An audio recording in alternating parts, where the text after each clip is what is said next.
Hi, Fatou. Hi, Johnny. How are you? Good. How are you? I'm great. I'm very happy to be here this early morning. Yeah, it is early. We made it. I think we made a mistake on our side to get you on the phone here in the middle of the night for you. So, first of all, thank you for that. Like I said, it shows a lot of dedication on your side. So, thank you for taking this call, bro. Yeah, no problem. I mean, New York never sleeps. So it being 3 a.m. here actually makes it a little quieter than it probably would have been at any time. So I'm so happy to be here. Well, what you actually, the background of this, like you actually reached out to me. A couple of times before, and you saw some Yes. of the work that we were doing, and I I didn't really pay attention to all the beautiful work that you are doing, which now we're going to have some talk about for everybody to understand what you guys actually do and what the organization is, and what your aspirations in the future are for some of the younger hockey players. So Yeah. Yeah, I mean, just by nature of you being a former player and a black player, I root for everybody black. So I'm always following all of the players and like all the journeys. So I'm a I'm on the board of directors for Black Girl Hockey Club. So, on a super high level, our mission is to remove barriers of entry for Black girls and women in hockey. So, obviously, when it comes to playing, like, being able to give them scholarships so they can continue playing, because as you know, it's like the most expensive sport to play. And for people like me, for example, who have little athletic skills, but to just have a place in hockey like outside of the ice, like whether it's coaching, whether it's being in management, whether it's being in leadership, like just the sheer fact of representation matters and seeing is believing, and just being able to have a safe space for us black girls and women to enjoy hockey, because sometimes it's not the most inclusive sport. But just showing that we're here and we're loud and we love hockey too, and that, we're here to stay and to make a difference. So in that, obviously seeing the incredible work you do. I'm West African. My family actually is in Guinea right now. I wish I was there with them. So just seeing, another African in the sport, the incredible work that you're doing, I obviously was paying attention. And to me, I was like, this is just a natural fit. And, my big dream is to be able to see hockey in Africa. So I was like, okay, I'm going to reach out to you. I'm a marketer by nature, and I'm a very persistent person. So went to the website, found the information. I was like, I know as soon as you read the mission and that we exist, you're going to answer back. And you totally did. And that's what brought me here today. So I'm just very excited to be connected. It's so surreal, but I'm just really happy that you also love the mission and that we could do this today.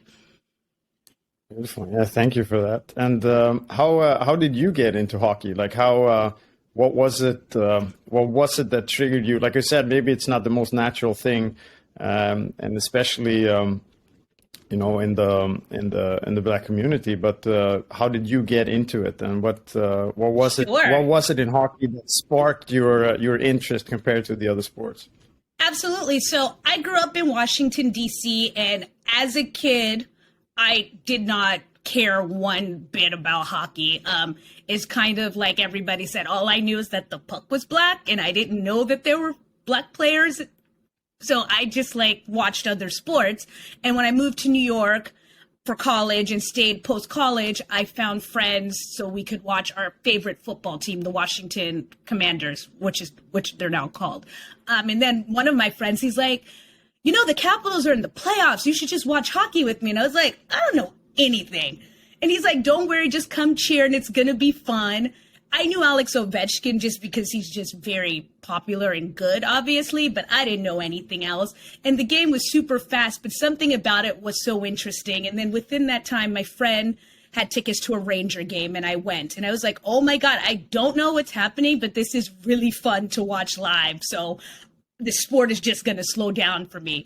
And then the next year I watched the Caps. Joel Ward actually scored a game 7 goal in overtime in Boston. And I was like, wait, we have a black player. That's how fast the game was that I didn't even realize that. And from there, I was hooked and had to know everything. And the game slowed down, and it was super fun. And I started going to games, obviously not seeing many people who look like me, but it's just like a great live sport to watch. And I just grew to love it as soon as, like I said, especially after I saw Joe Ward score the Game 7 goal in Boston. Yeah, it's cool. It's always that moment of spark when you find it. I think usually if you're a player when you're younger, I wouldn't say that you remember it, but you can recognize that feeling. I think, I'm quite sure. And of course, also go into some of the games when you're younger and you get into arena, and you're like, oh wow, this is so cool. So that's a nice story and a nice way into the game. And how did you get into and affiliate? I know we talked about this before, of how can I help out, and what can I do, and how do I create this interest, and is there others like me that actually want to get into the game but don't know how to do it? And that's what I assume you do with the Black Girls Hockey Association and the club there. Yeah. So honestly, what happened with me is I went to a playoff game back in, I feel like the olden days, 2015. And it was actually a pretty horrible game experience for me. Like I felt, I was super singled out for being black, and the crowd was, and being at an away game, crowd was trying to intimidate me, tell me like, this is not a basketball game. I don't know what you're doing here. Get out of here. And it was a pretty kind of traumatizing experience, to be honest. But I was like, and I was actually thinking with my friends, like, I understand if they never want to go to a game with me, because it was like not good attention. And they're like being incredible allies and friends, saying, if they do that to you, they do that to us.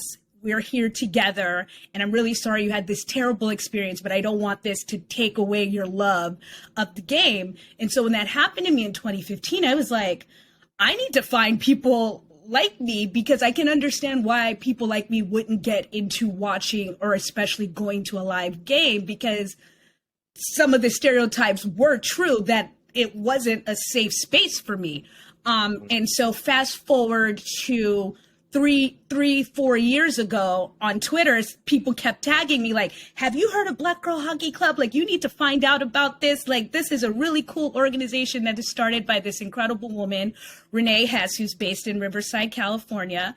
And so I literally I went to the website and I emailed her. I was like, I am a marketer. I will help. I will volunteer however I can. I was looking for my tribe this entire time, and I'm so happy that I was brought to this. And I just begged her, like, I want to volunteer. Can I write the newsletter? Can I help you in any way? I am a marketer. I can help at the very least of promoting this. So I got into it pretty early, before the pandemic. And then we started, and we really started as like an online community, and started doing meetups, because it was like right before the pandemic. So the Caps hosted us, the Rangers hosted us, the Devils hosted us, like some other teams hosted us. And then and it was like, I'd been to many hockey games by then, so I didn't think it would be like, oh my God, this experience is so unique. But when I went to a meetup and there's 70 other Black women of all ages, girls, like people my age, people who are like in their 70s, and we're all together in a section, 70 Black women just cheering for hockey, and people looking at us like, this is an incredible, unique experience. I was like, I am home.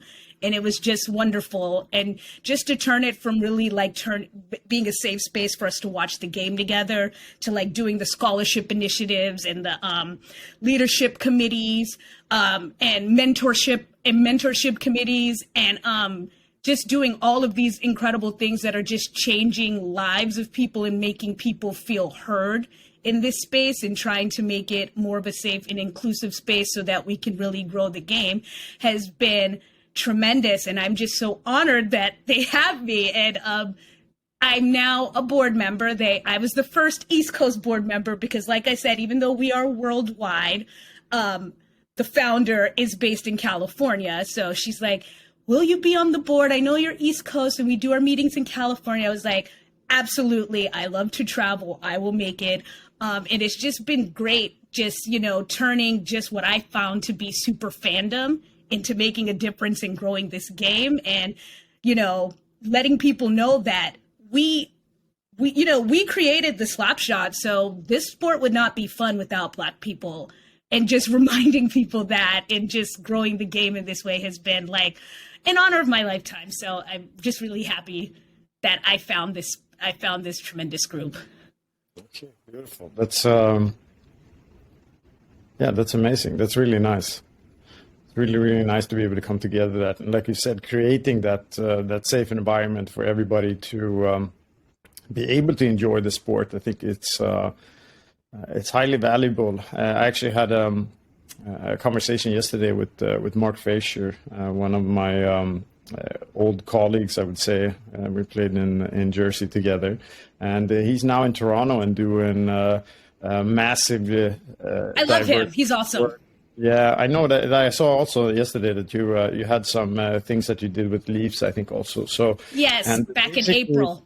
Yeah, and basically what he did, he just created a role of that wasn't there before, and now implementing all of these things into the mindset. And especially I thought it was so interesting because in Toronto, like the diversity in the city is enormous, right? It's like New York, and only catering to a certain part of that population. I would say I would think that that's a bad business idea as well. It's not just about the diversity in that part, but it's actually what is actually better for the sport also over time. So creating a safe space and including individuals, but also understanding that, but this is actually the future for the sport. And if we want to grow and if we want to stay around, then we need to do this. So I really like that conversation. And it sounds like this is something that you guys are now also, coming into and developing. But what of just like, you don't have to go into all of your projects, but I know you have we talked about the scholarship program that you had before, but maybe you want to touch on that just lightly. And like I said, you have a lot of things, so maybe just with the scholarship things, but go into that as much as you want, of course.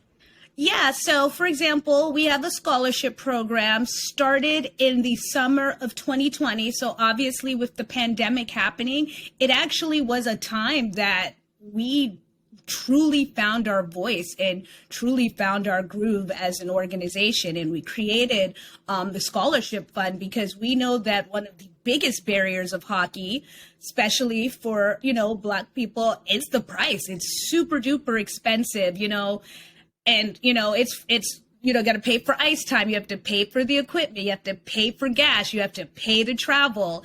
And we didn't want that reason for these wonderful young Black girls to not be able to play hockey. So obviously as an organization, we rely on donations.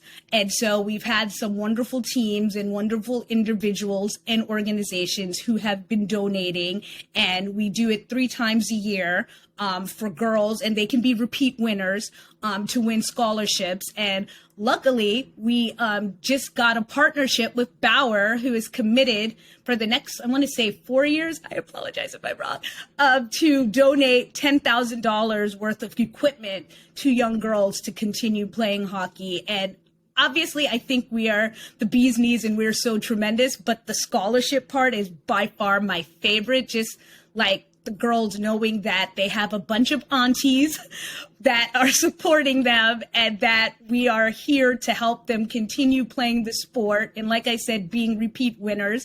One of my favorite winners, her name is Dayton O'Donoghue. She's based in Toronto. She's actually, Bauer also represents her, but she is a multiple scholarship winner, and she just committed to Dartmouth University in New Hampshire, which is an Ivy League school. So just seeing that is like so tremendous. Something we're really proud of as an organization that we can offer. And it's just a joy to see. I can't wait to go see her in Dartmouth. That'll now be my college team. I think I look good in green, so I'll be going there to support her. And it's just great to see the growth in that. And what's been great also is like teams specifically have been donating and saying like, we want to earmark X amount of dollars, and then we're going to promote the scholarship so that folks in our communities can, can go sign up to win the scholarship. And we give out every single dollar of that to the girls. And we've had people all around the world, even in Kenya, win. So it's not just in Canada, or not just in the US, it's truly around the world. And it's just been tremendous to see. Beautiful. Yeah, that's amazing. And some of the things that you and me have been talking about before also of how we can combine that with Atunya and what we're doing in different parts of the world. Of course, what we're trying to do here in Sweden, but also, the products that we actually have in Kenya as well. So I'm sure we're going to have a lot of interesting things. I love what you guys are doing here, and it's needed, and it's needed in. I think what is the beautiful part is not just that you're drawn in this economic base, but you also have the support if somebody needs that, and you can gather that, and over time, like you said, having that the big sisters that are taking care of you and looking out for you, and you have that behind you, and I think that's highly valuable, and especially if you come into a sport. I know that's sometimes a challenge in Sweden. You might have parents that have never seen a puck before, and they don't really know how to act maybe in that community either. So now you have a support with individuals that have been there and kind of know the lingo and what's going on in the community. So all of those parts I think are so important. So thank you for doing that work. And like I said, I'm looking forward to being able to collaborate some more now. We have our upcoming tournament here in the summertime, the yard battle there. We're trying to incorporate some of these things, and especially like you said, making it easy also for other corporations. I think Bauer here is doing a tremendous job, obviously, and making it easy for everybody that comes in to be able to support also, and not, in that way complicate things. And you have already proven that this is working. By having some of these girls now, transitioning, becoming pro players in the future. So the model is there. One other thing that I was thinking about too was, you're obviously focusing on the Black community, but you also have collaborations with maybe other foundations or other groups or other parts where. Yeah, they're trying to do the same thing, or are you feeling that you're way ahead of everybody else? You've been doing this a couple of years now, and maybe you'll become the role model for maybe some other communities as well. Definitely. So we call yes, we are Black Girl Hockey Club. So like the scholarships and all of that are going to, Black people, Black women, but we also obviously, we're here for all marginalized communities.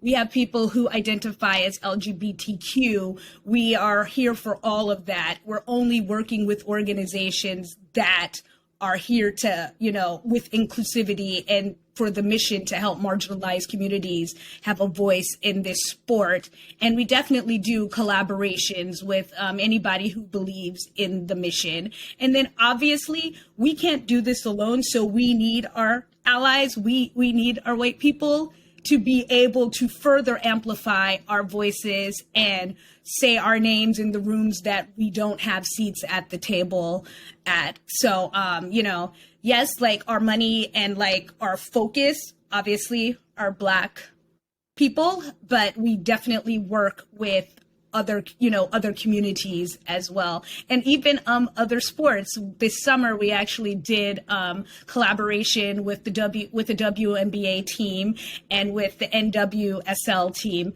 both in DC, just because that's where I'm from. So I just wanted to make those connections because, we feel like we're all trying to do the same thing.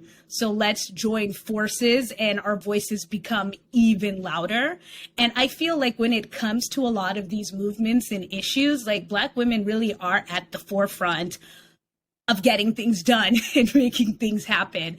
And so it's just great to see that what I thought really wasn't much of a space of us, there is far more than I realized. And then something I also wanted to mention, and probably you could really experience this as a player and a player who won, you know, sometimes a lot of these girls just feel super lonely in the locker room and that they cannot be their true selves. And that really affects your game if you feel like you cannot show up as your true self in the locker room, on the ice. And that's something that's a huge deal to us, and that we're trying to help with these girls, which is why it's very important to go support these girls so that they know that there's people in the stands cheering specifically for them, so that they feel okay showing up as their authentic selves. Because when they show up as their authentic selves, they're going to play better.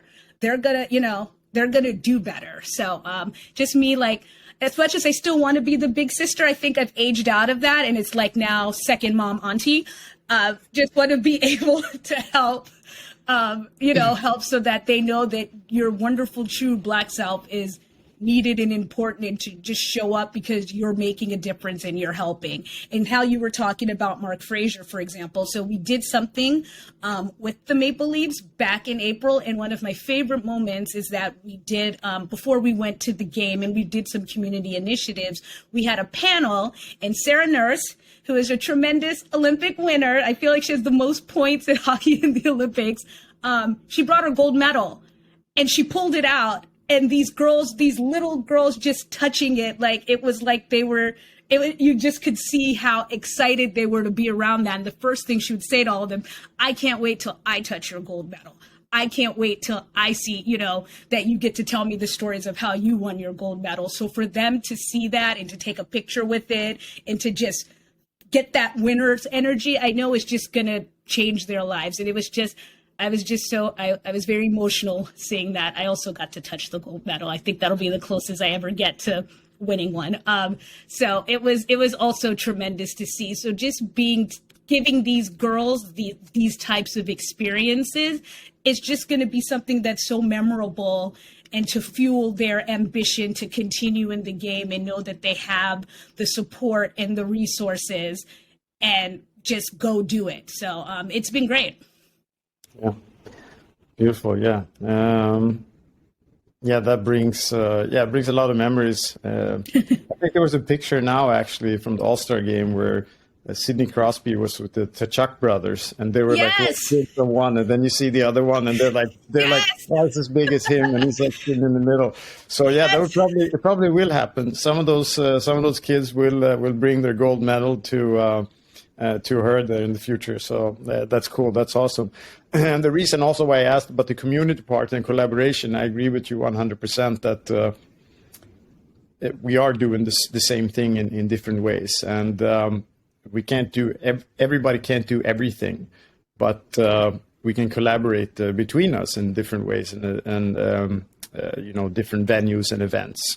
So, and that's the same thing for us. I mean, sometimes we get questioned what we're doing, like the clothing is geared towards men, of course, but that's mostly because I see a big hole there. And it's not like we discriminate. If you're a woman, you can buy our hoodies, like there's no problem at all with that. And then all of these projects that we're doing are going to both boys and girls. There's no difference in between that, right? So I think I also I understand that feeling of trying to collaborate and trying to find like different partners and collaborators that we can do things with. And that's one of the reasons also we're talking to you, because we want to work with you guys in the future as much as possible. So beautiful. That's really nice. What's next on the horizon for you now? I mean, you're ongoing. Is this anything in particular that you're super excited, except for, of course, the ongoing work that you're doing? But do you have something coming up that you're thinking about? Yeah. So actually, yesterday, or 2 days ago, we were a guest of the New York Rangers here at MSG in New York. They had their Black History Night game, and they chose us as their community heroes, and they donated $10,000 to us, which is all going to these girls. And it was such a tremendous honor to be there and to be recognized and obviously get that check. Like, you know, as an Original Six team, you know, I feel like it's a copycat league. So to see a team as prestigious as the Rangers do something like that, I feel like that's just going to open up so many other people knowing who we are and donating to the cause, which all goes to these young girls. And that was such an honor. It's always fun going to MSG because it's like a unique experience, I'm sure, for you playing there. It's like such a unique experience and so much history there.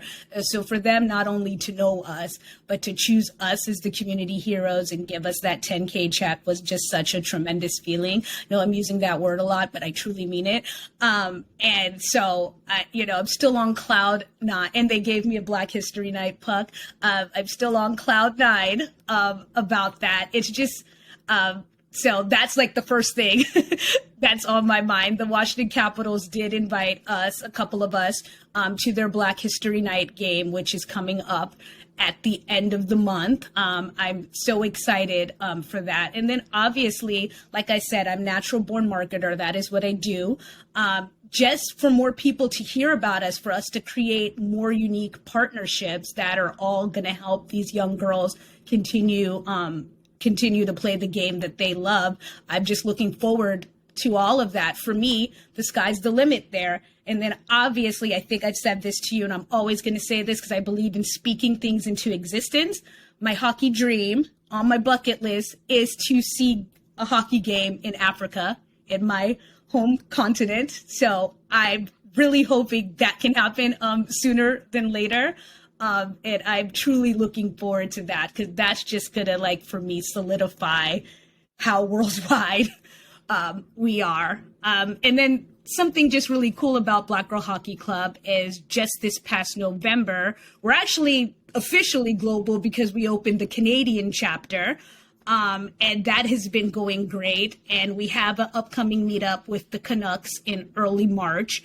And I'm so excited to see more of the Canadian contingency and the girls be able to experience hockey there. So really looking forward to that. And like I said, given that we are not owned by anybody, we're our own entity, it's just great that we get to create the rules and we get to create our own seats at the table. And there's all we have is the board to look at and say, do we want to do this? Are they going to help the girls? Is this going to get us out there? Then yes, we're doing it. We don't have to sanitize anything so that it's super corporate. And that is just, we make our own rules. And that's truly the best part. So the sky's the limit. And I'm just looking forward to even how much more we grow this year, next year, upcoming years. Sounds exciting. It'll be fun, really fun year for you. Absolutely. And obviously, I'm looking forward to our partnership wherever it goes. Like, you know. Yes, we'll have another meeting on that. We're not going to go into the details now, I think. Of course. That's going to be a fun announcement. Yes, we will. Yes, exactly. People will be coming out with something, I think, quite soon. So we're starting to have some talks about collaboration, especially around this the tournament. I think Absolutely. There's a lot of young individuals that need some support that wants to get into the game. So that is our job. I think this is the responsibility to get this moving. So we're going to take that for sure later time. I'm not going to take. This has been very, very nice and fantastic to speak to you again. And we're gonna keep talking, of course. So this is not the last for us, but maybe then later on in the future too, we can have a short chat here too and see and talk about the things also we've been doing together here. So that would be really nice to do. Is there where do people find you? And is there anything else you'd like to promote at the moment? Yeah, so on Twitter, you can find us at Black Girl Hockey. On Instagram, Black Girl Hockey Club. And our website, blackgirlhockeyclub.org.